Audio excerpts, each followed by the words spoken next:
Bine v-am găsit, stimați telespectatori. Știați că la începutul fiecărei emisiuni aveam picătura de istorie. Acum picătura de istorie va fi spre final, deoarece în finalul acestei emisiuni, care nu va fi mare, vă voi oferi spre vizionare toată întâlnirea din birou oval care a dus la acel schimb de replici foarte dur, care, mă rog, a bulversat planeta și a excitat pe europeni și pe europeni și pe noi, pe toată planeta. Merită pentru că dumneavoastră, noi toți am văzut până acum numai fragmentul ăla de polemică. Trebuie văzut toată conferința pentru ca să înțelegeți cum s-a ajuns acolo și să înțelegeți foarte multe lucruri înainte de a difuza. 50 de minute este cu subscriere. Mă rog, nu am tradus eu. Mi-a dat Alef News, cred că au tradus automat, dar chiar dacă uneori sunt stângăcii noastre, dacă nu știți engleza, vă bine, veți vedea transcris jos. Dacă o știți, veți vedea și de debuta să vedere, chiar merită. Este un document istoric. Documente rămân cuvântări, decrete, anunțuri, proclamații, pot rămâne documente și aceste înregistrări video, cum a fost cea din birou oval, care probabil, nu știu în ce măsură va schimba istoria, dar oricum va rămâne în istorie și toți istorici în viitor vor discuta despre ea, o vor analiza. Repet, până acum toată lumea, inclusiv presa străină, a dat numai acea parte, așa, și de aici s-au făcut tot felul de discuții, de comentarii, de atacuri, de poziții. Se adună mâine 15 state la invitate de Marea Britanie să facă armată comună, nu știu ce să facă, să protesteze. Vine și Zelensky. Toată lumea îl va pupa pe Zelensky acolo unde a făcut buba America. O să discutăm despre asta. Însă o să vă prezint, după ce prezint actualitatea, și veți vedea, vă spun de pe acum, că acea dispută din final nu e întâmplătoare, este urmarea unui întreg comportament al lui Zelensky chiar de la începutul acelei întâlniri, conferințe de presă în birou oval, care urma să era premergătoare, de acolo se mergea la semnarea acordului.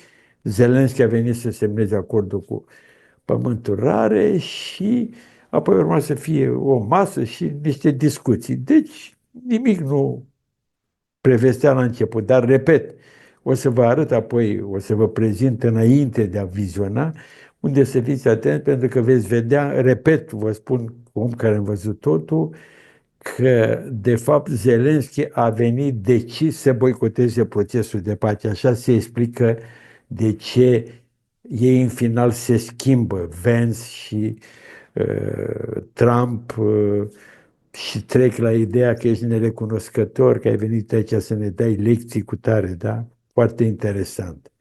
Deci eu cred că, și aici spun, partea de scandal a venit ca, cred că atunci în capul lui Vance a fost pus la cale și a zis, bă, ăsta o ține langa, se transmite ăsta la televizor și ne face pulbere, pentru că el face propagandă în America împotriva noastră, împotriva administrației. Și o să vedeți de ce. Și atunci a zis, ia să îl provocăm noi. Și l-a provocat. Tipul a fost obraznic, nu lăsa pe ăla să vorbească. Adică a încălcat și regulile diplomatice, o să vedeți. Îl lași pe ăla să vorbească și apoi zici și tu ceva. Ascult, nu, el era mai avea un pic și parcă era cu cine, mă, cu ăla, jaluz ai lui, dar cu nevastă sa. Nu cred că cu nevastă vorbește mult mai politicos. Bun. aproape de final și dumneavoastră, eu zic să vă uitați neapărat. Nu, pentru că e un spectacol întreg, nu numai disputa asta. Și să vedeți cum reacționează Trump și cum pune ea întrebări și ce întrebări interesante se pun. O să vă spun, una din ele vizează România, alta libertatea de expresie, dar toată lumea a fost ocupată numai cu partea aia, fără să-și dea seama că, de fapt, toată conferința de presă este importantă. Așadar, da, am avut demonstrații în București, meeting-ul Hour. Domnul, ia să vedem câteva imagini.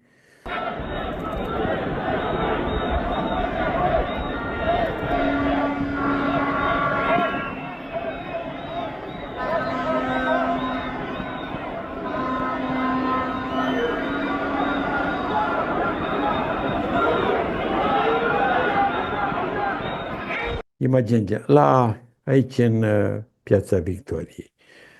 Probabil că unii se vor fi întrebat, dar care e afacerea? De ce au pus la cale, adică de ce s-a desfășurat acest meeting? Sigur că au venit imediat presa sistemului, că de fapt nu au fost numai 15.000 și că ei, când erau tefeliștii acolo în piața de la 10 august, s-a adus mai mult. Au adus mai mulți că erau ăștia de la multinaționale care erau obligați să se ducă, dar nu contează. Două obiective, nu, acest meeting, această mișcare de protest a avut două scopuri. Sau au reușit, nu știu dacă l-au gândit. Primul și cel mai important a fost s-a nimerit de a dovedi susținerea necondiționată a AUR și a Partidului Tineri față de Călin Georgescu. Ați văzut, e o întreagă campanie, dar o campanie tipic de pe vremea binomului. Care era șmecheria pe vremea trinomului, serii DNA presa lor? Șmecheria era așa, că nu conta partea juridică, adică ei nu se gândeau că X va face pușcării. Important era, dacă era persoană publică, să-l mânjească cu rahat, cât mai mult. Și erau de genul, uitați-vă acum, da? Deci, îi arestează pe Potra, sau nu i arestă, când nu l-au găsit pe ea, da? Și începe Potra care voia să facă, care avea arme, care avea cu tare, da. Și după asta toate titlurile din presa lor, mai ales PSD-istă, a lui Marcel Ciolăcistă. Este o presă a lui Marcel Ciolacu plătită de el, n-are nici, vă să vă arăt la fiecare, dar și presa penelistă plătită de PNL și presa sistemului, a serviciilor, gen Antena 3, Digi, B1, toate titlurile sunt așa. Protejatul lui Călin Georgescu, Potra nu știu ce a făcut. Trebuie să arăți că dacă ceea ce a făcut Potra era cu, nu știu, cu aprobare sau la ordinul lui Călin Georgescu. Nu cunosc ăsta. Să zicem că aș avea un șofer. Să zicem, da? Și, nu știu, șofer bun, vine. Unde știți cum sunt șoferii care sunt, la un moment dat, pe care ai, nu știu, 4-5 ani, încep să devină ca un om al familiei și, nu știu, la un moment dat îl descoperă că, nu știu, și-a omorât Ibovnica. Și titlul este ăsta, șoferul lui Cristoiu și-a omorât Ibovnica. Nu are nicio legătură, a fost șoferul meu, dar... Și apoi se înțelege, omul zice, bă, nu se poate. Să fie o legătură și cu Cristoiu, că el a zis să o omoare, ba chiar a participat. Cunosc asta. Sau pe strada lui Ion Cristoiu a avut loc un viol în grup. Puteți să aibă loc, strada nu e a mea. Dar cititorul care nici nu e atent la ăsta zice, bă, ceva e neregulă, a participat și Cristoiu odată ce-i pe strada lui. Este o șmecherie tipică presei ticăloase, o cunosc din 90 cu atribuția binomului. Zice aici. Și atunci, împotriva lui Călin Georgescu, s-a dus această campanie având drept scop așa un fel de atragere,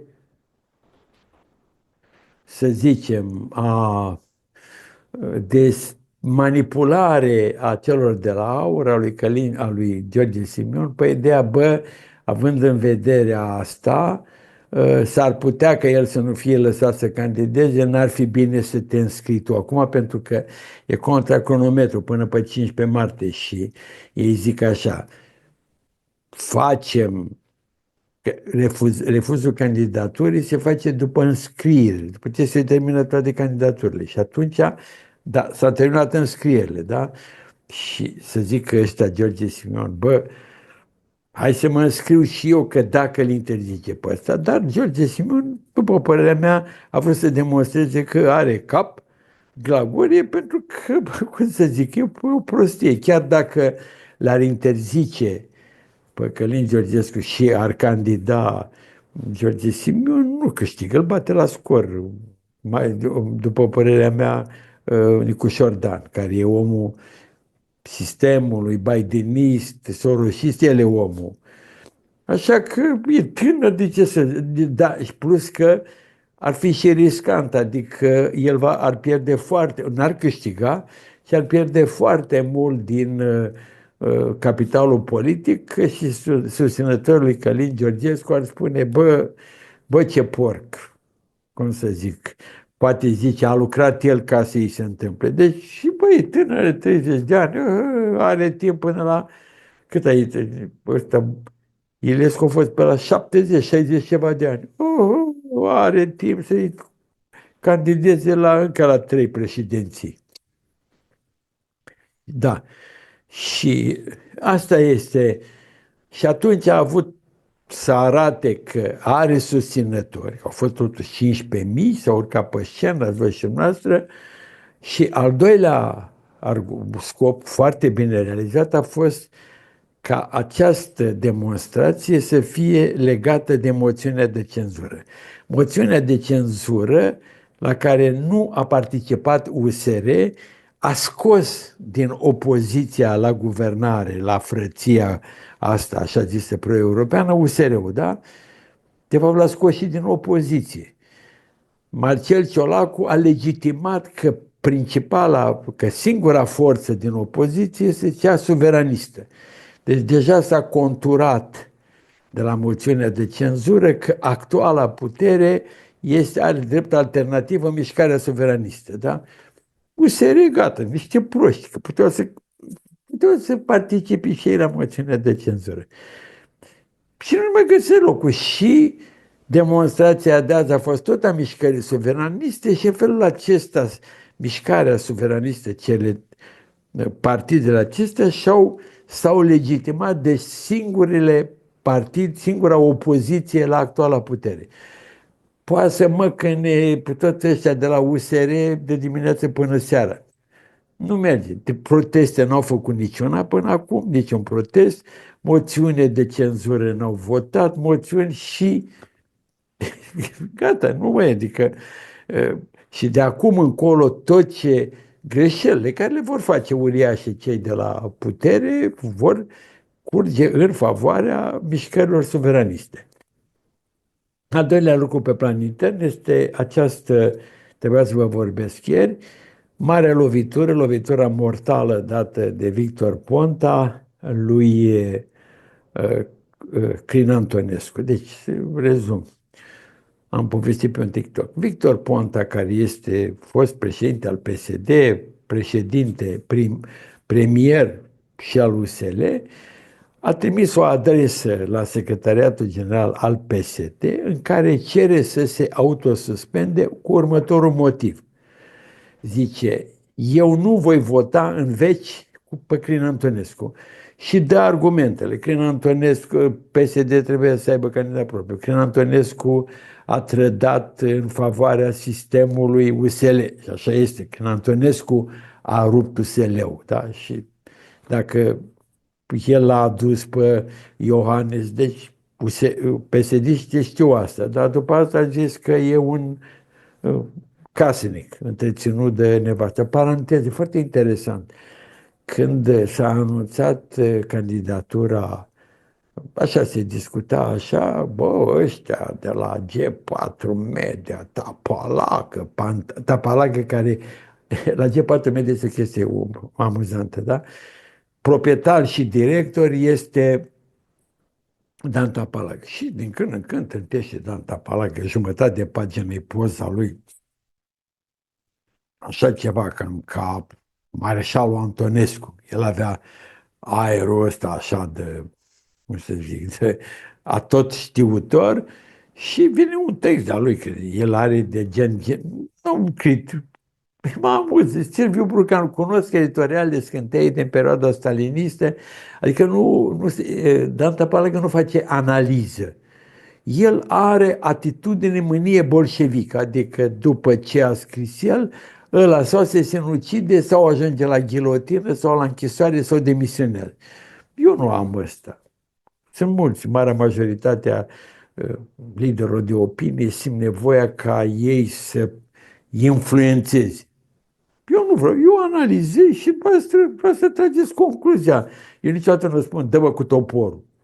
Dacă vă gândiți dumneavoastră că ați înțeles că trebuie să dați cu toporul, e una, dar eu nu spun așa ceva. Și după asta, adjunctul este Pantaziu. Mă rog, unul din jurnaliștii numeroși post-decembrie, da? Nu știu, lucrez pe la jurnal, mi-a spus cineva pe la Național, așa. Și când scrie el editorial, tot așa, da, nu mai e jumătate de fil, e un sfert așa, și întotdeauna Pantazie îl citează pe Tapalabă. Tapalabă, bă, n-am pomenit de... Băi, am condus evenimentul zilei, Express Magazin. N-am admis niciodată ca unul când scrie să mă citeze pe mine. Doamne, Maica Domnului, nu știu. Cum zicea Dan Tapalagă, adică imediat, după primele rânduri, cum zicea Dan Tapalagă, să trăiți. Nu se poate. E penibil. El e șef, de ce să citezi eu pe el? Nu îl citează pe Einstein, pe Shakespeare, pe Eminescu, pe Dan Tapalagă, nu știu, sau măcar să-l citeze pe Stelian Popescu sau pe Panfil Șecar sau pe Brucan. Da. Bun. Și atunci, ce spune Ponta? Eu am aflat că știu că acest candidat face presiuni asupra conducerii PSD, ca în momentul în care cineva declară că nu-l votează, să fiu sancționat. Și nu vreau să fac probleme conducerii PSD și mă autosuspend de o rară perfidie politică. Deci, nu știu, dar putea ca Victor Ponta să candideze, dar dacă acum a anunțat că candida și se autosuspendă, da, așa a zis, bă, mă autosuspend că nu vreau să fac rău conducerii mele, deoarece acest Crin Antonescu sugerează, e atât de josnic încât e în stare să ceară sancționarea mea. Nu știu dacă Crin Antonescu ar cere sau ar fi cerut, dar imaginea lui Crin Antonescu e cam boțită, adică, bă, deci ce treabă ta? Și dacă nu votează, care e problema? Tu, dacă ești candidat, și dacă nu votează, cine votează Ponta? Ce tena? Tot acest document se adresează PSD-știlor. Și pe foarte mulți dintre ei interesează în convingerea că e o prostie să-l voteze pe Crin Antonescu. Deci, Crin Antonescu, dacă se face un sondaj, și s-ar putea să facă și va vedea Bolojan, care și el stă la pândă, mai e până pe 15, numai pe 1, mai e timp, se poate înscrie, se poate strânge semnături PNL și USR pentru Bolojan în 3 zile. Mai e până atât, poate imediat. Face un sondaj, se descoperă că nu merge și votează el și poate că PSD-ul le-a pe Ponta. Bun. Să revenim. Ce vreau să vă spun? Duminică, mâine are loc o întâlnire la Londra, e convocată de premierul Marii Britanii. Sunt 15 țări, nu sunt invitate Balticele care au făcut Caterinul, știți, alea 3 țări care fac cât drumul taberei la noi. Ele sunt, cu cât sunt mai mici, cu atâta sunt mai. De acolo e rezerva de cadre a Comisiei Europene. Cât sunt mici, adică Ursula le-a luat pe aia de acolo că una e să fie comisar din partea Franței, a Germaniei, o concurează. Ăla din țările balte, estoniana aia, cum să zic, cum s-a dus la Washington săraca, n-a dormit, a făcut zbor transatlantic și Rubio a zis, "Oa, așa, da.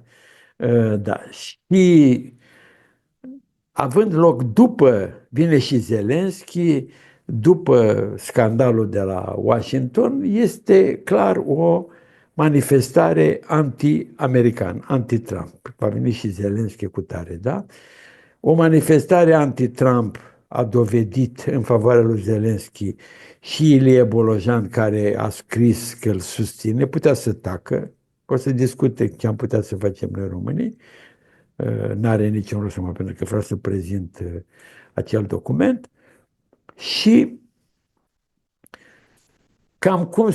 cam care va fi atmosfera, iată, șefa diplomatiei germane, Annalena Baerbock, aia birbiloaca, deci aia nu mai e, aia a pierdut alegerile, la Verzi, v-am zis, a făcut apel sâmbătă la europeni să se angajeze mai ferm ca oricând până acum față de Ucraina, apreciind că virulentul schimb de replici între Donald Trump și Volodymyr Zelensky este dovada unei noi ere a infamiei. Bă, da, proști mai sunt Verzi ăsta. Eu niciodată n-am înțeles cum poate să fie un partid verde, nu legionar. Și că să nu mai dea vacile pârțuri. Porcii să nu mai grohăie că nu știu ce fac atmosferă. Cum să se ocupă aici oamenii, cum să zic, au atât de mari probleme. Dar mă rog, bine că am scăpat de birbaloaca asta, Annalena. Vă imaginați, ministra de externă a Germaniei. Bă, ce răoacă sunt germană asta, mă, de la Ribbentrop a ajuns la Barbeloc. Baerbock, Annalena Baerbock. Toate Alina Gorghiu scrie pe ele și pe unele scrie ăsta, Raluca Turcan. Astea pentru mine sunt tipice femeilor politiciene din toată Europa. Bun. Așa. Bun. Problema este în felul următor.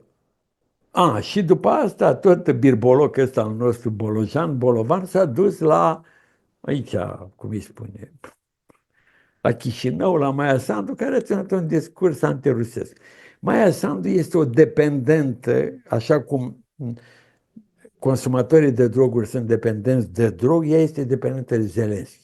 Nu știu, e amorezată de el, nu vreau să-mi permit, doarme cu icoana lui sub pernă, pentru că mie mi se pare că, mai ales în acest moment în care Zelensky a intrat într-un conflict cu americanii, având în vedere că ea a fost și protejată, pupila lui Biden, ar trebui să fie un pic mai prudentă.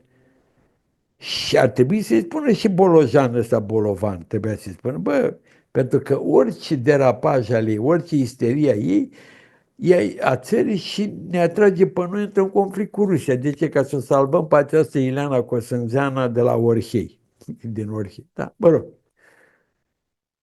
Și cu această ocazie s-a făcut un mare caz în presa, este o presă care deja îl copzărește pe ăsta, pe Bolojan, și iată și fotografia, nu știu, ea era cu o umbrelă, așa ca femeie, și el, el i-a luat umbrela și i-a ținut-o.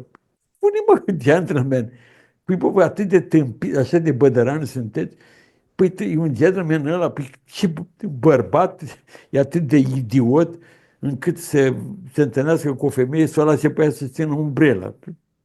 Până și eu, care sunt nepoliticos, eu țin unei femei sau soții. Așa scrie gentleman, Bolovan. Bun, mă vedea mâine. Bun. Ce vreau să vă spun un lucru. Ați văzut, Rute a zis că i-a zis lui Zelensky să-și ceară scuze, să se împace cu Trump. De ce? Pentru că ați observat că nu mai există NATO.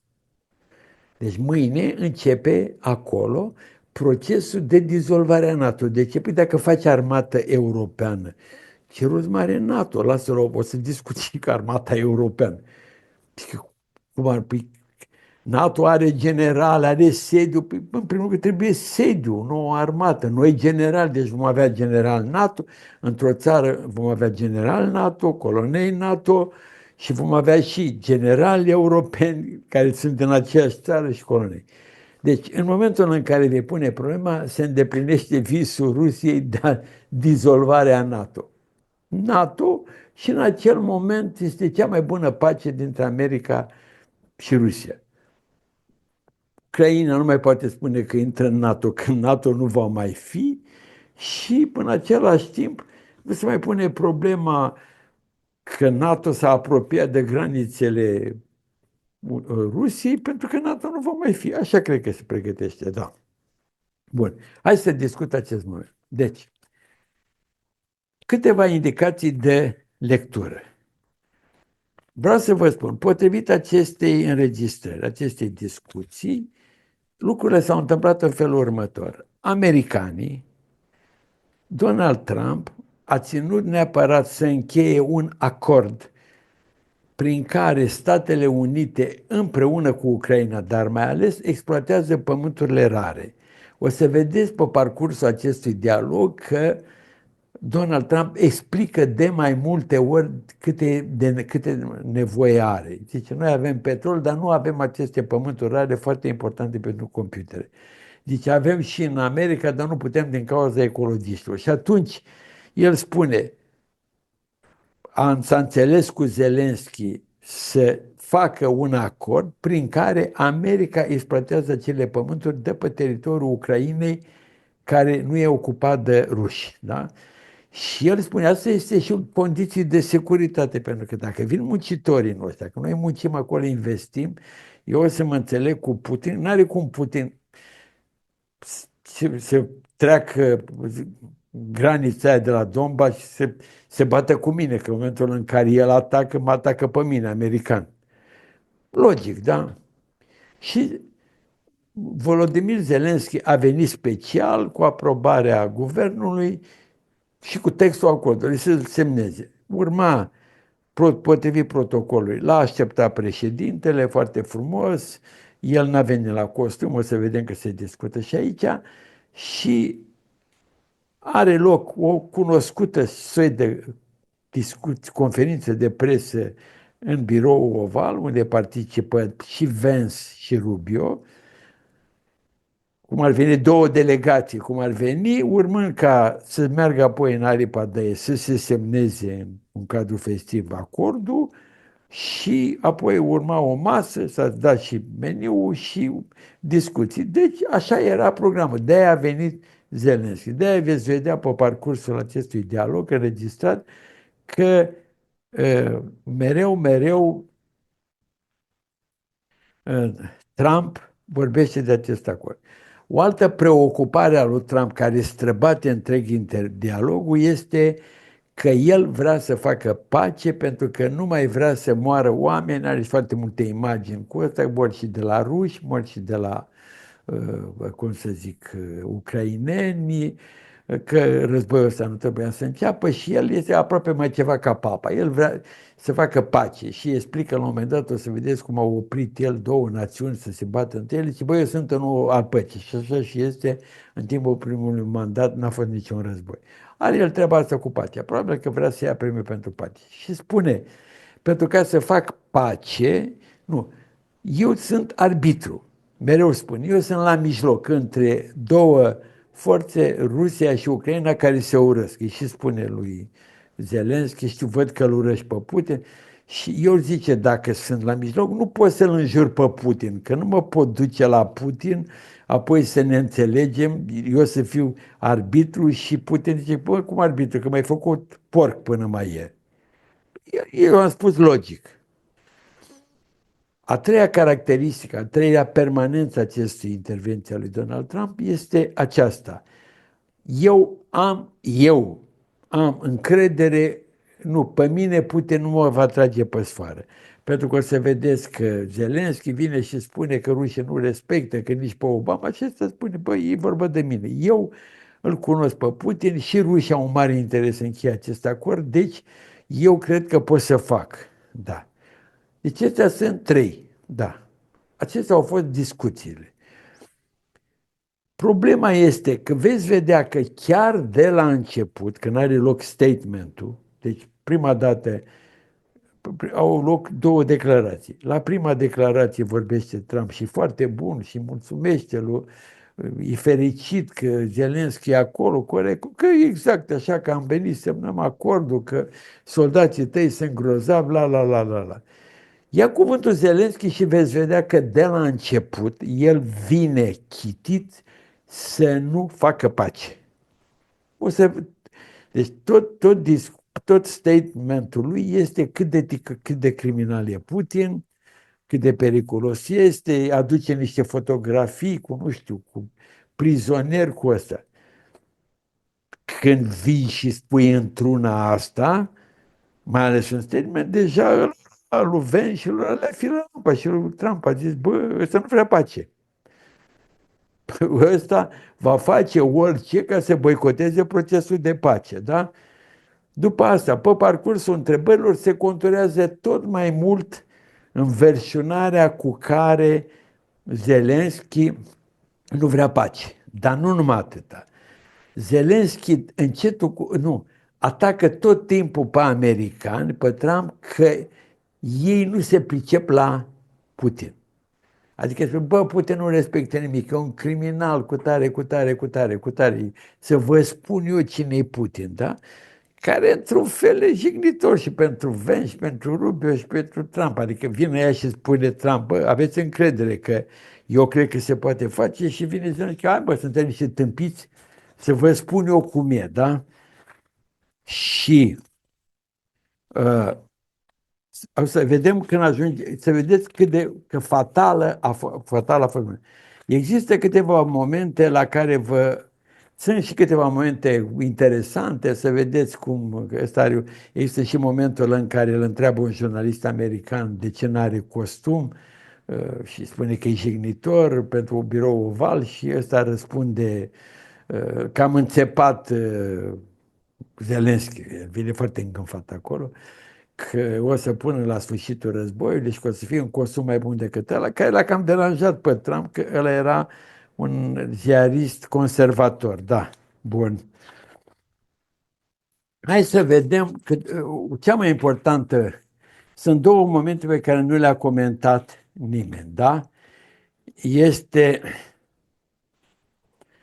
momentul în care un jurnalist polonez, o să vedeți, îl întreabă în legătură cu trupele pe care le-a trimis America în Polonia și pe flancul, în Polonia după începutul crizei, începutul invaziei și ăsta răspunde, da, zice, Polonia este acolo, rămânem acolo, e o țară mare, extraordinară, e prietena noastră pe flancul estic. Și ăla zice, polonezul, și țările baltice? Da, și țările baltice. Nu există România. Nu știu, dumneavoastră vă uitați și să-mi spuneți dacă a făcut-o din adins sau poate că nu și-a amintit că și România. Poți să lauzi Polonia, importanța ei pe flancul estic și de-aia ai trimis trupe și să nu amintești pe cea mai importantă de pe flancul estic, care e aici în zona asta, care este România. Așa cred eu. Bun.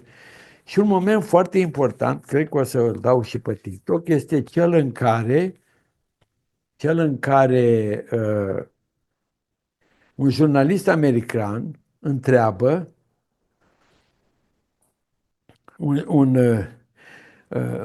e întrebare cu ridicare la plasă, îl întreabă pe ăsta, pe Trump, ce părți v-ați întâlnit cu Starmer, dar știți că Anglia interzice pe rețelele sociale și atunci Trump zice, la din ăsta e bun Vance. Și vorbește Vance, nu vorbește Rubio și apoi Vance. Și amândoi spun în esență următorul lucru. Noi să ne batem pentru libertatea de exprimare online, deoarece noi comunicăm online. Orice țară europeană care cenzurează online nu ne cenzurează pe noi. Atenție pentru tentativele idiote de la noi de interzicere sau de cenzurare a rețelelor sociale. Și așa, hai să vedem. De unde începe scandalul? Hai să vedem, minutul 39,27.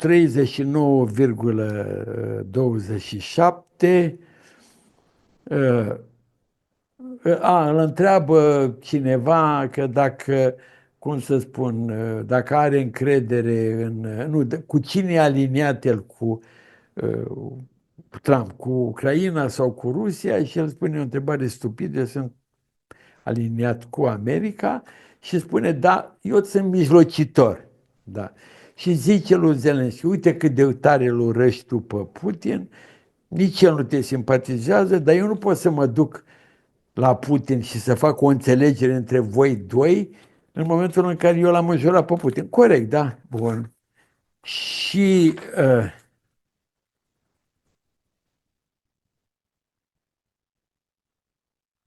ia să vedem așa, și atunci intervine Vance, care îi spune că America pariază mult, că pe Trump, pe sebire de ceilalți președinți, pariază mult pe diplomație și că poate să rezolve cu mijloace diplomatice. Atât a zis. În acel moment, Zelensky, de o rară obrăznicie, îl atacă pe Vance, direct, și spune cu Putin nu merge cu diplomație, ce fel de diplomație vorbești GD? Deci e clar, da? Vance îi răspunde și atunci lui Vance atunci are loc momentul în care, deci repet, el l-a atacat pe Vance spunându-i în genul ăsta, bă, Vance, și diplomat, tu te pricepi la ruși, la diplomație? Eu mă pricep, cam așa ceva. Și atunci Vance îi sare țandra și spune, da, zice, te rog să fii mai politicos, ești în birou oval, opa, ridică și Vance tonul, dar la obrăznicia lui ăsta, și zice, ar trebui să fii mai recunoscător, dar brusc. Cam nu prea are legătură reacția dură a lui Vance cu recunoscător. Deci Vance îi spune, ai venit aici să faci în fața presiei americane, să te dai mare cu tare, și trece la ceva la care nu s-a discutat până atunci. Trebuie să fii recunoscător, cum să zic, Americii cu tare, da. Și aici Zelensky să delireze, spune, bă, o să vedeți, bă, americanul, vă convine, aveți un ocean între voi și Rusia, noi suntem cu Rusia acolo, da? Și e frumos când îi te desparte oceanul și nu simți pericolul rusesc.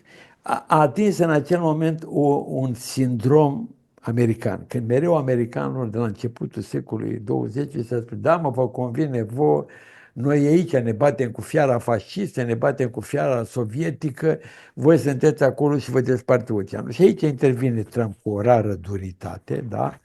Și o să vedeți. Și atunci începe Trump și spune, ne vezi tu ce simțim noi? Și după părerea mea, obrăznicia lui Zelensky atinge punctul maxim, pentru că politicos era ca Zelensky să-l lase să vorbească pe, bă, îl întrerupe, Zelensky e o țață, e ucrainean, da? Deci acolo Zelensky a greșit din toate punctele de vedere, nu că era în birou. Lasă-l pe ăla să spună, că doar nu era la un talk show la, nu știu, Canal D. Asta, deci, uitați-vă încă o dată că chiar merită și vedeți aceste momente foarte importante veți înțelege mult și poziția americană și, de fapt, veți înțelege că, de fapt, Zelensky a venit chitit să continue războiul. Mulțumesc! Vedeți, vă urez succes în continuare. Thank you very much. It's an honor to have President Zelensky of Ukraine, and we've been working very hard, very close. So we've actually known each other for a long time. We've been dealing with each other for a long time, and very well. We had a little negotiation spat, but that worked out great. I think for both countries, I think for the world, actually, beyond both countries. And we have something that is a very fair deal. And we look forward to getting in and digging and working and getting some of the rare earth, but it means we're going to be inside, and it's a big commitment from the United States, and we appreciate working with you very much. And we will continue to do that. We have had some very good discussions with Russia. I spoke with President Putin, and we're going to try and bring this to a close. It's something that you want and that he wants. We have to negotiate a deal, but we've started the confines of a deal, and I think something can happen. The big thing is the number of soldiers, mostly at this point, but soldiers being killed. You're losing thousands of soldiers. So on both sides, we're losing a lot of soldiers, and we want to see it stop, and we want to see the money get put to different kinds of use, like rebuilding, and we're going to be working very hard. But we've had a lot of very good conversations. I will say, until we came along, the Biden administration didn't speak to Russia whatsoever. They didn't speak to anybody. They just allowed this to continue. And I will say that, I'll say in front of you, you've heard me say it 1,000 times, if I were president, this war would have never happened. We would have had a deal negotiated for you without having to go through what you've gone through. But your soldiers have been unbelievably brave. We've given them great equipment, but somebody has to use the equipment. They've been unbelievably brave, and we give them great credit. This was supposed to be over very quickly, and here we are 3 years later. So I give tremendous credit to your generals and your soldiers and yourself, in the sense that it's been very hard fighting, very tough fighting. They're great fighters, and you have to be very proud of them from that standpoint. But now we want to get it over with. It's enough, right? We want to get it over with. So it's an honor to have you here. Thank you very much for coming. We're going to sign the agreement at the conference in the East Room in a little while, right after lunch. And we'll be having lunch together. We're also discussing some other things, and we appreciate everybody being here. It's somewhat of an exciting moment, but the really exciting moment is when they stop the shooting and we end up with a deal. And I think we're fairly close to getting that, and an honor to have you. And please, I'd like to say something. No, thank you so much, Mr. President. Thank you for invitation. And really, I hope that this first document, will be first step to real security guarantees for Ukraine, our people, our children. I really count on it. And of course, we count that America will not stop support. Really, for us, it's very important to support and to continue it. I want to discuss it with details further during our conversation, and of course the infrastructure or security guarantees. Because for today, I understand what Europe is ready to do, and of course I want to discuss with you what United States will be ready to do. And I really count on your strong position to stop Putin. And you said that enough with the war. I think that is very important, Ben, to say these words to Putin at the very beginning of war, because he is a killer and terrorist. But I hope that together we can stop him. But for us, it's very important to, to save our country, our values, our freedom and democracy, and of course, no compromises with the killer about our territories, but it will be later. And of course, what I wanted, we spoke about it by phone with you, about the drones production. We have very good drones production. I think the best one in the world for today, because of the war. Yes, and of course, we need very much the air defense. You have the best air defense in the world, and really you helped us under attacks of Russians. And I want to speak how we can exchange the licenses. We're open to share the licenses of all our drones with you, of course, with the United States. And we need licenses for quick production of air defense. Even after the war, we need our nation to be calm, that we are secure. So that's why we need this air shield. And of course, about this, I want to speak about the contingents. I think that France and UK already spoke to you, and we know that Europe is ready, but without the United States, they will not be ready to be as strong as we need. And the last point, last not least, about exchange, about our people and children. And you know that these crazy Russians, that they stolen 20,000 of children, Ukrainian children. They changed their names. They changed their families, relatives, and now they're in Russia. We want to bring them back, and really it's a big dream, task and goal for me. and our warriors. By the way, Mr. President, we exchanged, released more than 4,000 warriors from Russian prison, but there are thousands more in the prison. I wanted to share with you some images. How it's. You have just can I now? Yeah, please. It's a minute, 1 minute. Just you to understand in what circumstances, in what situation they are, and what the attitude of Russia to our prisoners. That guys, just you before and after. And you see before and after, just you to understand. Now thousands of such guys, ladies and men, there, and that, so they don't eat, they beat them, and they, it's a lot of bad things. So out of, even during the war, there are rules. Everybody knows there are rules during the war. These guys, they don't have any rules. You see that 50, 60 kilograms left, and a lot of such things. And I didn't want to show you what the changes with images of children, because I will just share with you.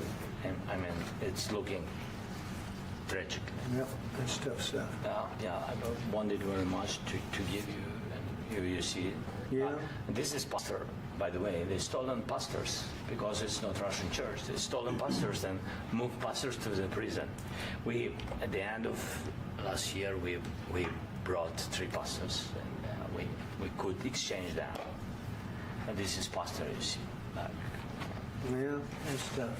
Yeah, so I mean, this I wanted to show you, and this. So thank you very much. We want to get that ended, right? Yeah, of course. We And want. I think we will. And We have to, of course. do you have any questions, please? Thank you, Mr. President. With the, how much money is the U.S. going to put into the fund that is being created today, and how does this provide long-term security for Ukraine? Well, we don't know exactly how much, because we're going to be putting some money in a fund that we're going to get from the raw earth that we're going to be taking and sharing in terms of revenue. So it's going to be a lot of money will be made from the sale and from the use of raw earth. And as you know, our country doesn't have much raw earth. We have a lot of oil and gas, but we don't have a lot of the raw earth. And what we do have is protected by the environmentalists, but that can be unprotected, but still it's not very much.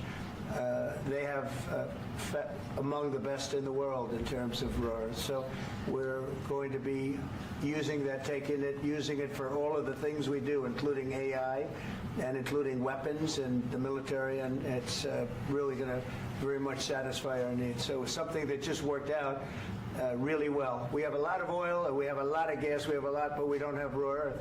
So this has just about every component of the raw earth that we need for computers, for all of the things we do. This puts us in great shape. And long-term security for Ukraine. I think they're going to have great luck. I think once we make the agreement, that's going to be 95% of it. They're not going to go back to fighting. I've spoken with President Putin, and I feel very strong. I've known him for a long time, and I feel very strongly that they're very serious about it. And we'll make a deal. And when the deal is made, I don't think we talk about security. Everyone's talking about the other day. All they talked about was security. I said, let me make the deal first. I have to make the deal first. I don't worry about security right now. We have to have a deal, because right now, last week, 2,000 soldiers died on both sides. 2,000, and they're losing 1,000, 2,000, 3,000 a week. So as we sit here and we talk, people are getting shot and dying on the battlefield. And, they're not American soldiers, but they're Russian soldiers and they're Ukrainian soldiers, and we want to be able to stop it. And we want to be able also to spend money on other things. We don't want to, this is a tremendous amount of money, and what the Biden administration did was terrible. They were giving money, but he had no security on the money. Europe, as you know, gave much less money, but they had security. It was in the form of a loan. They get their money back, and we didn't. And now, at least we're protected, because the American taxpayer has to be protected too. But this is an incredible agreement for Ukraine, because we have a big investment in their country now, and what they have, very few people have. and we're able to really go forward with very, very high-tech things and many other things, including weaponry that we're going to use in many locations, but that we need for our country. Mr. President, This allows us to do this. will you continue I'm sorry. sending military aid? Yes, go ahead, please. If I can just, yes. In the document, there is one of the very important points. If we speak about business and investment, we never had LNG terminals in Ukraine. This document will open. I mean, the next document, but anyway, here we see in the framework, we see really goodwill for this. LNG terminals for us is very important, and I think for security of European continent. We have the biggest storage, gas storage. We have the biggest in Europe. Yes, yes, and we can use it for LNG, use it for LNG, and we will do it. And really, we can help Europe because Europe really helped. President Trump said that they made less support, but they are our friends and they are our very supportive partners. They really gave a lot, Mr. President. Really, they did. They gave a lot, but they gave much less. No. Much less. No. No. No. Okay.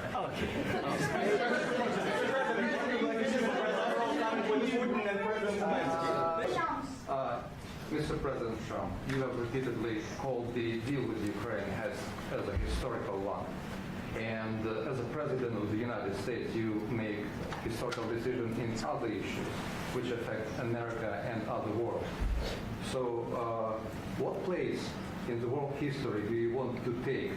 And do you associate yourself with any famous historical figures? Yeah, I'd say George Washington, Abraham Lincoln. I would say I'm far superior to George Washington and Abraham Lincoln. Now, you know I'm only kidding, right? Because when I say that, the fake news is going to go wild. They're going to say he considers himself to be better than Washington. But you never know. You never know. I don't compare myself to anybody. I'm here to do a job. We've had a great 35 days or whatever it might be, a month, a little more than a month. We've accomplished tremendous amounts. Not only this would be a very great achievement if we could get the war stopped and get them back to normalization. I think it's going to happen. We've had very good talks on both sides, as you know. But I think we've done a very good job, just generally. If you look at all of the things we've done in 30 days, they're saying there's never been a opening for a president. The first month, there's never been a first month like we've had. And this is one of the very important things. This, to me, is one of the most important things because we have tremendous death taking place as we speak. And I don't want to have that. You know, think of the parents, whether they're in Russia or Ukraine, think of the parents of all these people being killed needlessly. They came to our territory. Should have never started. This would have, if I were president, this would have never started. Mr. President, will you continue sending military aid to Ukraine after the U.S. signs this agreement with Ukraine? Yeah, we're the going to be question to continuing. President Zelensky: do you feel like the U.S. is on your side? That President Trump is on your side at this moment? What do you think? He wants to know, do you think that, sort of a stupid question. I guess we wouldn't be here if I wasn't. I think that the United States on our side from the very beginning of occupation, and I think that President Trump on our side, and of course, I'm sure that the United States President will not stop support. This is crucial for us. It's important for us. Yes. And Putin, the president, speaks about the people and the soldiers which are dying, but they came to our territory, they came to our land. They began the war, and they have to stop. And I think this is the question, with really the most important question. Can President Trump, I hope yes, with some other allies, to stop Putin, withdraw these enemies, our enemy, withdraw these troops from our land? And I think that you asked about the history, I think that if President, or when, he will stop Putin, if President Trump will bring peace to our country, I think he will be. on this wall. I think. We've had very, very good talks. What about military aid to Ukraine? President Zelensky just said that there'll be no compromises with Vladimir Putin. I just wanted to ask both of you. Firstly, are there compromises that you think that President Zelensky is going to have to make? And President Zelensky, is there anything that you might be thinking that you may be able to offer or bring to the table, for example, elections? Thank you. I think you're going to have to always make compromises. You can't do any deals without compromises. So certainly he's going to have to make some compromises, but hopefully they won't be as big as some people think you're going to have to make. That's all. That's all we can do. I'm here as an arbitrator, as a mediator to a certain extent between two parties that have been very hostile. To put it mildly, they've been very hostile. This has been a vicious war. This has been a vicious war.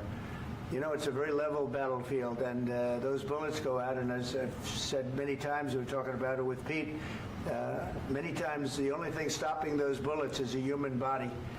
And in the case we're talking about, generally young human bodies are stopping a lot of bullets. It's dead level. That's why it's great farmland. It's great land. It's great farmland, but there's very little protection against the bullets that are being, and other things that are being shot. So all I can do is see if I can get everybody at the table and get an agreement. And I think we're going to end up with an agreement. Otherwise, I wouldn't probably be even here today. Mr. President, I've got two questions for you. You think ultimately your legacy will be the peacemaker and not the president that led this country into another war and ended foreign wars? And I've got a question. I hope it will. I mean, I hope I'm going to be remembered as a peacemaker. This would be a great thing if we could do this. I'm doing this to save lives more than anything else. Second is to save a lot of money, but I consider that to be far less important. So I hope I'm going to, thank you, Brian, for that question. It was a nice question. I hope I'll be known and recognized as a peacemaker. This would be a great thing to solve. This is a very dangerous situation. You know, this could lead to a third world war. This was headed in the wrong direction. If this election were lost, if we didn't win this election, and we won it by a lot, that was a mandate. We won every swing state. We won the popular vote by millions and millions of votes. We won everything. The districts, you look at the areas of red, take a look at a map. This was a big mandate, and this was one of the things I said, we're going to get this thing settled. If we didn't win, I think this could have very well ended up in a third world war, and that would not have been a good situation. What was your second question? My second question for President Zelensky. Why don't you wear a suit? Why don't you wear a suit? You're at the highest level in this country's office, and you refuse to wear a suit. Just want to see if do you own a suit? Yeah, problems. A lot of Americans have problems with you not respecting the dignity of this office. I will wear a costume after this war will finish. Okay. Yes, maybe one. Maybe something like yours. Yes. That'd be great. Maybe something better. I don't know. We will see. Maybe something cheaper than. Yeah. Thank you. Thank you. President Trump. Thank you, President Trump. You said yesterday that you. Are you going to send more arms to Ukraine in case there's no peace? Yeah, we're going to have arms to Ukraine, yeah, sure. Hopefully I won't have to send very much, because hopefully we're going to have it finished. We're looking forward to finishing this quickly. We're not looking forward to sending a lot of arms. We're looking forward to getting the war finished so we can do other things. But we very much appreciate the agreement, because we needed what they had, and we're treating, our country is now treated fairly. Biden didn't do that. He didn't know what the hell he was doing. This should have never happened. This should have never started. But, sure, the answer is yes, but hopefully we won't have to send much, because I'm looking forward to getting it done quickly, very quickly. Does that mean you'll provide security guarantees, Mr. President? I don't want to talk about security yet, because I want to get the deal done. You fall into the same trap like everybody else. A million times you say it over and over. I want to get the deal done. Security is so easy. That's about 2% of the problem. I'm not worried about security. I'm worried about getting the deal done. The security is the easy part. Security is very nice. Everybody stop shooting. And now will Europe put people there? I know France is going to. I know the UK is going to. I know other countries are going to, and they happen to be right next door. We haven't committed, but we could conceivably. You know, we have security in a different form. We'll have workers there digging, taking the raw earth so that we can create a lot of great product in this country. So in that sense, you have something, but we haven't determined that yet. I will say, in speaking to France and in speaking to, and they were here, as you know, last week and just the other day, they have committed to a lot of security. I don't think you're going to need much security. I think once this deal gets done, it's over. Russia's not going to want to go back, and nobody's going to want to go back. When this deal ends, I really believe this deal is going to be over. Question? Yeah, please go ahead. Go ahead. Thank you. Mr. President, thank you. You had Macron and Keir Starmer at the White House this past week, both of whom praised your courage and conviction to lead the pathway towards peace. Yes. Part of that involved, though, re-engaging Russia in diplomatic relations, something that previous leaders lacked the conviction to do so. What gave you the moral courage and conviction to step forward and lead that? Well, I love this guy. Who are you with? One American News, sir. Well, that's why I like him. One American News does a great job. I like the question. I think it's a very good question. It's a pathway to peace. It's a pathway to getting something solved. And I feel that as the head of this country, I have an obligation to do that. Plus, you know, we're very much involved. We got involved. It's too bad we got involved because there should have been no involvement, because there should have been no war. And there shouldn't have been October 7th. That would have never happened. As you know, Iran was broke. They had no money to give to Hezbollah. They had no money to give to Hamas. They were stone cold broke. And then under Biden, they became rich as hell. They went from no money to $300 billion in a period of 4 years. And they gave a lot of that money away, and you see what happened. And that's a real mess also that we hope to be able to solve. But no, I appreciate your question very much. It's just, I feel I have an obligation to try and do something to stop the death. If I can answer. Yes, if I can answer, please, sorry. Please. And I do like your clothing, by the way. Yeah, really? Even though I think he's a great guy, by the way. But I don't know if you two like each other, but you know what? I think he's dressed. I like this guy. I think he's dressed beautiful. So I have more serious things than answer on such questions. I will answer on more serious questions if I can. Yeah, so please, about security guarantees and about just ceasefire. We can't just speak about ceasefire and speak. It will not work. Just ceasefire will never work, because I'm like the president. I have this experience, and not only me. Ukraine before my presidency, from the 2014, Putin broken 25 times. 25 times he broken his own signature. 25 times he broken ceasefire. But he never broke to me. He never broke. No, you were the president. You were the president during. He never broke to me. In 2016, you've been the president, Mr. President. You've been the president, but he had, of course, not with you, but he had during those periods. He had conversations with our side. And we had Normandy format, you know, the France, Germany, Ukraine, and Russia. And he broken 25 times. That's why we will never accept just ceasefire. It will not work without security guarantees. Security guarantees, maybe President is right about this document and other, but this document is not enough. Strong army is enough, because his soldiers afraid, Putin's soldiers afraid of our soldiers when we're strong enough. If we are not strong enough, if we are empty, if our storage is empty, we can't defend our land. Today, you know, he knows that we have, all the world knows that we have meeting, yes? Why he's using ballistic? Putin today using ballistic on our hospitals, schools, and etc. Ballistic. So he knows that we are here, and that President Trump is really have goodwill to stop this war. And you hear now the president. So why he's using? So he doesn't want to stop. He doesn't want. But I hope that we will do it. Really, we'll do it. Security. When we speak about security guarantees, when the Europeans are ready for contingents, they need USA backstop. If there will not be United States, we will not never have any contingents, strong contingents from the Europeans, because they don't want to divide alliance, connection between the United States and the main and strongest ally and Europeans. And this is crucial, this is important. That's what we want to speak about very much. This is very important. And air defense. So air defense, really, we have big deficit with all these systems, and we need to provide this. We need it very much.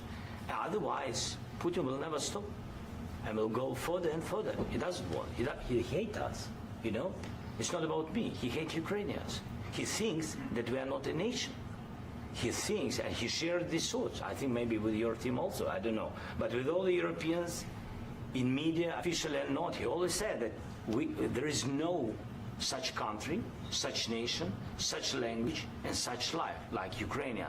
No, he really doesn't respect all the Ukrainians, and he wants to destroy us. And you are right, Mr. President, that's 2%. This document, maybe other documents, it's a very good start, very good, but it will not enough to stop this person. Should Russia pay to rebuild Ukraine? Mr. President, after these Should Russia pay to rebuild Ukraine? They have to pay. This question. This is the rule. This is the rule of the war. This is the rule of the war. During all the centuries, all the history, this is the rule of the war. Who began, those pay. This is the rule. Putin began this war. He has to pay all money for innovation. He has to pay. Of course, some Russian assets, what we have in Europe, about 300 billion, we can use them. We can use for innovation and buy military support from the United States also. We can do it, but it's not enough. It's not enough. Do you envision a trilateral summit with Putin and Zelensky? Wait 1 second. I asked this question that you didn't like because I wanted to know if you want to position yourself in the middle between Russia and Ukraine, or on the Ukraine's. No, I'm in the middle. I want to solve this thing. I'm for both. I want to get it solved, and it's wonderful to speak badly about somebody else, but I want to get it solved. If we can solve it, great. If we can't solve it, they're going to have to fight it out, and who knows what's going to happen. But I want to see it get solved. May I follow up? One more question about U.S. troops in Europe. After Russian invasion of Ukraine, your predecessor sent additional troops to Eastern Europe, including Poland, my country. Yeah. Are you committed to keeping these troops on the eastern flank of NATO in the future? I'm very committed to Poland. I think Poland has really stepped up and done a great job for NATO. As you know, they paid more than they had to. They are one of the finest groups of people I've ever known. I'm very committed to Poland. What about Baltics? Poland's in a tough neighborhood, you know. What about the Baltics? The Baltics, they got a lot of, it's a tough neighborhood too, but we're committed. We're going to be very committed, and we're committed to NATO. But NATO has to step up, and the Europeans have to step up more than they have. And I want to see them equalize, because they are in for far less than we're in, and they should be at least equal. You understand that? Why is the United States, we have an ocean in between, why is the United States in for so much more money and other things as Europe? With that being said, and as you said, they've also been obviously very helpful, but we have put in far more than they have, and I think they should equalize. Mr. President, Please go ahead. About the agreement again today, what changed between the first time that Secretary Bessent gave President Zelensky the agreement and today for the signing? We made a deal. So What was the deciding factor? I'm a business person. We made a deal. That's what changed. I didn't think we were going to make a deal, and we ended up making the deal, so that changed. Mr. President, what and how do you envision a trilateral summit with President Zelensky and Putin? I don't know, but well, they don't like each other. I can tell you that. Okay? They do not like each other. This is not a love match, and it's unfortunate. That's why you're in this situation. The United States should not have allowed this to happen. Okay? The United States, run by a man that didn't know much. I'm going to be very nice. Run by an incompetent person, very incompetent person, should never have allowed this to happen. I've stopped wars. I've stopped many wars. My people will tell you, I stopped wars that nobody ever heard about. I stopped wars before they ever started. You can look at some of, I could give you a lot of nations that would tell you right now they were probably going to war. I could tell you right now there's a nation thinking about going to war on something that nobody in this room has ever even heard about. Two smaller nations, but big, still big. And I think I've stopped it. But this should have never happened. Mr. President? Sorry, just a second. About any negotiations. First of all, I want really to tell you, and I think that everybody understands that Ukraine, modern Ukrainians, nobody wants to stop this war. But at the future, any negotiations, it's understandable that two sides of the war, not Russia and the United States, because this is not the war between Russia and the United States. This is war of Russia against Ukraine and Ukrainian people. So these two sides will be at the anyway will be at the negotiation table. Then of course United States, like the strongest partner of the Ukraine, and of course Europe. I think Europe is very important. I want to speak about it with the President. Yes, Europe is very important for us because we really defend Europe for today. All Europeans really recognize that we are defending line and they have real life and our people are dying. That's why they helped us. And also it's about the NATO. Yes, between, like the President said, you have big, nice ocean. Yes, between us. But if we will not stay, Russia will go further to Baltics and to Poland, by the way. But first to the Baltics. It's understandable for them because they've been in the USSR. You know, they've been one of the republics of the USSR, and Putin wants to bring them back to his empire. It's a fact. And when he will go there, if we will not stay, you will fight. Your American soldiers, it doesn't matter, do you have ocean or not, your soldiers will fight. Mr. President, would you be willing to visit Ukraine, maybe Kyiv or Odessa, which is going to be a third year of the Black Sea? It was my question. I'm sorry. I don't want to talk about Odessa now. Let's not talk about Odessa. I want to talk about making a deal, getting peace. We don't have to talk about Odessa, but a lot of cities have been destroyed. A lot of cities that are not recognizable. There's not a building standing. No. And a lot of things Mr. President, you have to come and to look. No. We have very good cities. Yes, a lot of things have been destroyed, but mostly cities alive and people work and children go to school. Sometimes it's very difficult. Sometimes closer to front line, children have to go to underground schools or online, but we live. Ukraine is fighting and Ukraine lives. This is very important. And maybe it's Putin is sharing this information that he destroyed us. No, he lost 700,000 people, 700,000 soldiers. He lost everything. Yes. So. Mr. President, one more. I mentioned Poland. Please, go ahead. When did you last speak with President Putin, and what did he say that? A couple of days ago. And what did he tell you that gave you the assurance that he wanted peace? Well, that's what I do. My whole life is deals. I know pretty good. And I've known him for a long time. I've dealt with him for a long time. He had to suffer through the Russia hoax. You know, Russia was a hoax. It was all Biden. It was nothing to do with him. So he had to suffer through that, and he was able to do that. I think that he wants to make a deal, and he'd like to see it end. That's all I do. That's what I do. My whole life, that's what I do is make deals. And I'm in the middle of a mess because this is a real mess. It's a very dangerous one. If this doesn't get solved now, it's not going to get solved for a long time. So I hope we're going to get it solved. In the back, please. Thank you, Mr. President. Prime Minister Starmer claimed repeatedly that his government believes in free speech and was not engaged in censorship. But his country's government arrests people for memes and thought crimes, and even more worrisome is pressuring American companies to censor Americans on its behalf.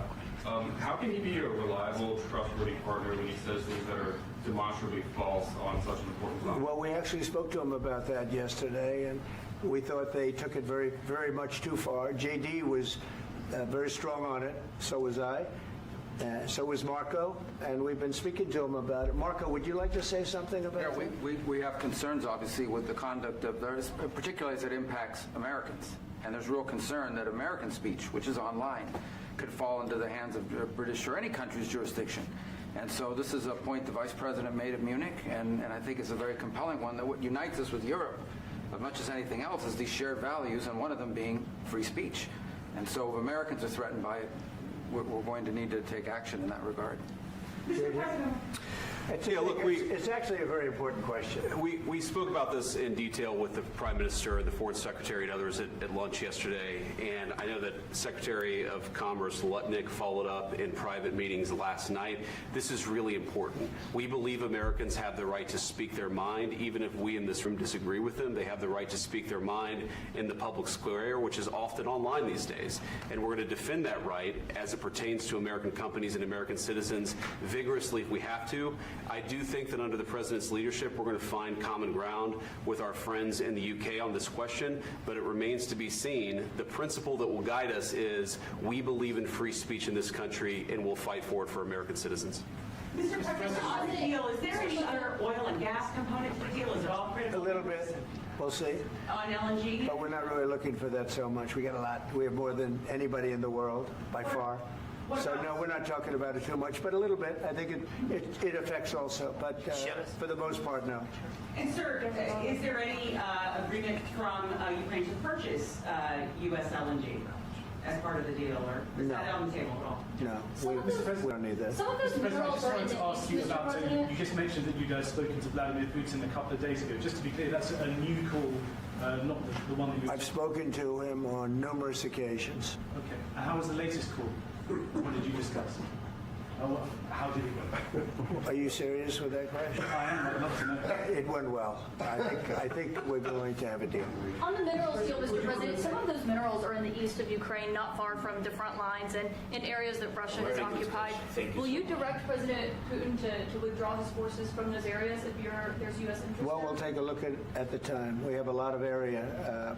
It's a very big area we're talking about, so we'll take a look. I'll study that and I'll see. And who would protect those minerals if they are U.S. interests? Would that be Ukrainian forces? They'll be protected. The agreement will protect them. U.S. The agreement, yeah, we're signing an agreement. Right, but what if Russia tries to invade or there's Russian aggression in those spots? I just told you I don't think that's going to happen. And if that were going to happen, I wouldn't make a deal. If I thought that was going to happen, I wouldn't make a deal.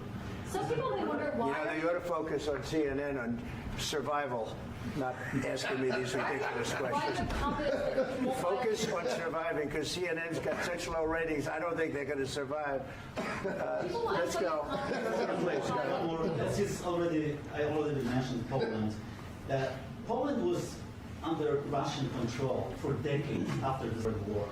When I was a kid, I looked at the United States not only as a most powerful country, richest country in the world, the country that has great music, great movies, great muscle cars, but also as a force for good.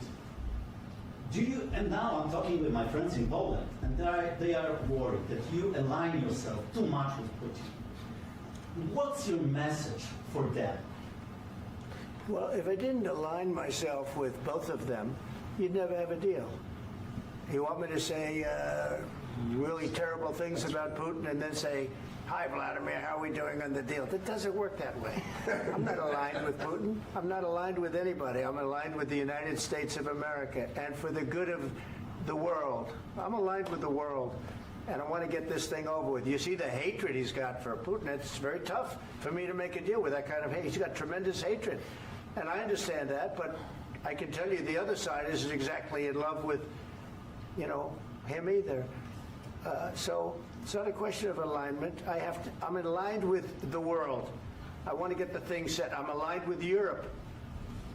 I want to see if we can get this thing done. You want me to be tough? I could be tougher than any human being you've ever seen. I'd be so tough.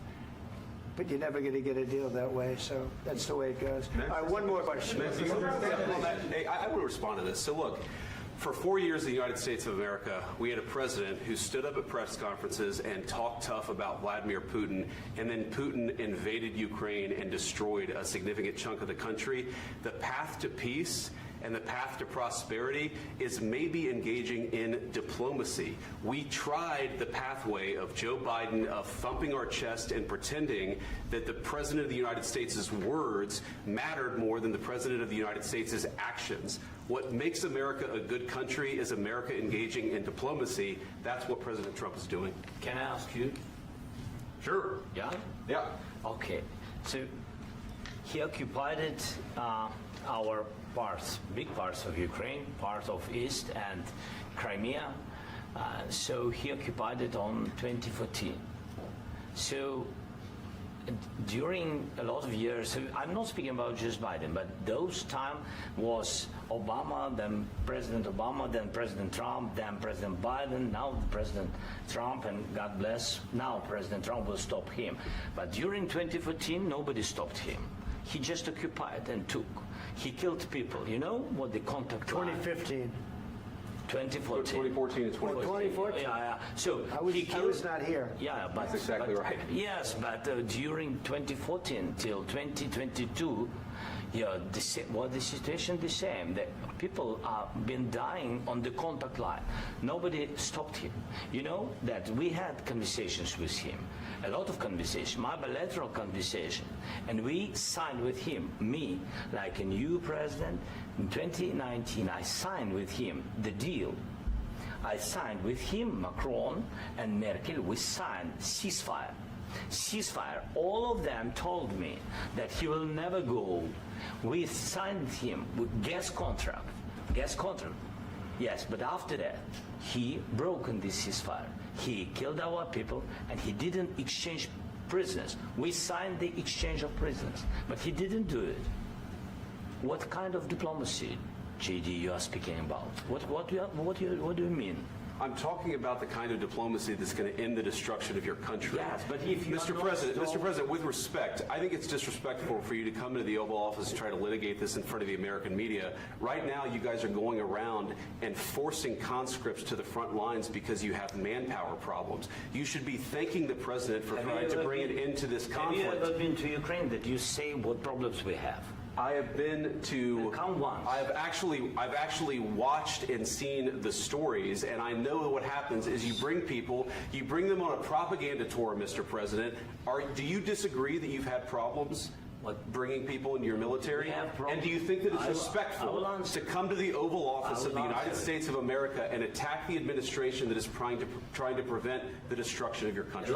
A lot of questions. Let's start from the beginning. Sure. First of all, during the war, everybody has problems, even you, but you have nice ocean and don't feel now, but you will feel it in the future. God bless. You don't know that. God bless. You God bless. You will not have war. Don't tell us what we're going to feel. We're trying to solve a problem. Don't tell us what we're going to feel. I'm not telling you. Because you're in no position to dictate that. That's exactly what you're doing. You're in no position to dictate what we're going to feel. We're going to feel very good. You will feel influence. We're going to feel very good and very strong. You will feel influence. You're right now not in a very good position. You've allowed yourself to be in a very bad position, and he happens to be right about it. From the very beginning of the war. You're not in a good position. You don't have the cards right now. With us, you start having cards. Right now, you don't. You're playing cards. You're playing cards. You're gambling with the lives of millions of people. You're gambling with World War III. You're gambling with World War III. And what you're doing is very disrespectful to the country, this country, that's back to you, far more than a lot of people said they should have. Have you said thank you once? This entire meeting? No, in this entire meeting, have you said thank you? You went to Pennsylvania and campaigned for the opposition in October. Offer some words of appreciation for the United States of America and the president who's trying to save your country. Please, you think that if you will speak very loudly about the war, you can... He's not speaking loudly. He's not speaking loudly. Your country's in big trouble. Can I Wait a answer? minute. No, you've done a lot of talking. Your country is in big trouble. I know. You're not winning. I know. You're not winning this. you have a damn good chance of coming out okay because of us. Mr. President, we are staying in our country, staying strong from the very beginning of the war. We've been alone, and we are thankful. I said thanks You haven't in been this alone. cabinet, You haven't not been only alone. in this cabinet. We gave you, through I this said stupid president, $350 billion. You voted we gave for you your military president. equipment, You and voted you for men your are brave, president. but they had to use our military. What about If you didn't have You our invited military me- equipment, You invited if me you to didn't speak. have our military equipment, this war would have been over in 2 weeks. In 3 days, I heard it from Putin. In 3 days, this is something Maybe new. less. In 2 weeks, of course, yes. It's going to be a very hard thing to do business like this. Again, I tell you. just say thank you. I said a lot of times to American people. Accept that there are disagreements, and let's go litigate those disagreements rather than trying to fight it out in the American media when you're wrong. We know that you're wrong. But you see, I think it's good for the American people to see what's going on. I understand, sir. I think it's I very understand. important. That's why I kept this going so long. You have to be thankful. You don't have the I'm cards. thankful. You're buried there. Your people are dying. tell you You're again, running I low know. on soldiers. Don't- Listen, don't please, you're running Mr. low on President. soldiers. It would be a damn good thing. Mr. And then you tell us, I don't want a ceasefire. I don't want a ceasefire. I want to go and I want this. Look, if you could get a ceasefire right now, I tell you, you take it so the bullets stop flying and your men stop getting killed. Of course, we want to stop the war. But you're I saying said- you don't want a ceasefire. But I said to you, I want a ceasefire. with guarantees. Because you'll get a ceasefire faster than an agreement. Ask our people about ceasefire, what they think. That wasn't doesn't with matter me. for you what- That what wasn't is with the me. nation. It That was with wasn't with you. a guy named Biden who was not a smart person. This That is was your- with, this that is was with your Obama. president. It was your president. Excuse me. That was with Obama, who gave you sheets, and I gave you javelins. Yes. I gave you the javelins to take out all those tanks. Obama gave you sheets. In fact, the statement is Obama gave sheets and Trump gave javelins. You got to be more thankful, because let me tell you, you don't have the cards. With us, you have the cards. But without us, you don't have any cards. One more question to Mr. Vice President. I'm sorry. It's going to be a tough deal to make, because the attitudes have to change. What if Russia breaks ceasefire? What if Russia breaks peace talks? What do we do then? I understand that it's a heated conversation right now. What are you but saying? what if She's asking, what if Russia breaks the ceasefire? Well, what if anything? What if a bomb drops on your head right now? But they have Okay? broken ceasefire. What if they broke it? I don't know. They broke it with Biden because Biden, they didn't respect him. They didn't respect Obama. They respect me. Let me tell you, Putin went through a hell of a lot with me. He went through a phony witch hunt where they used him and Russia. Russia. You ever hear of that deal? That was a phony Hunter Biden, Joe Biden scam. Hillary Clinton, Shifty Adam Schiff. It was a Democrat scam. And he had to go through that. And he did go through it. We didn't end up in a war. And he went through it. He was accused of all that stuff. He had nothing to do with it. It came out of Hunter Biden's bathroom. It came out of Hunter Biden's bedroom. It was disgusting. And then they said, oh, the laptop from hell was made by Russia. The 51 agents. The whole thing was a scam. And he had to put up with that. He was being accused of all that stuff. All I can say is this. He might have broken deals with Obama, Bush, and he might have broken them with Biden. He did, maybe. Maybe he didn't. I don't know what happened. But he didn't break them with me. He wants to make a deal. I don't know if he can make a deal. The problem is I've empowered you to be a tough guy.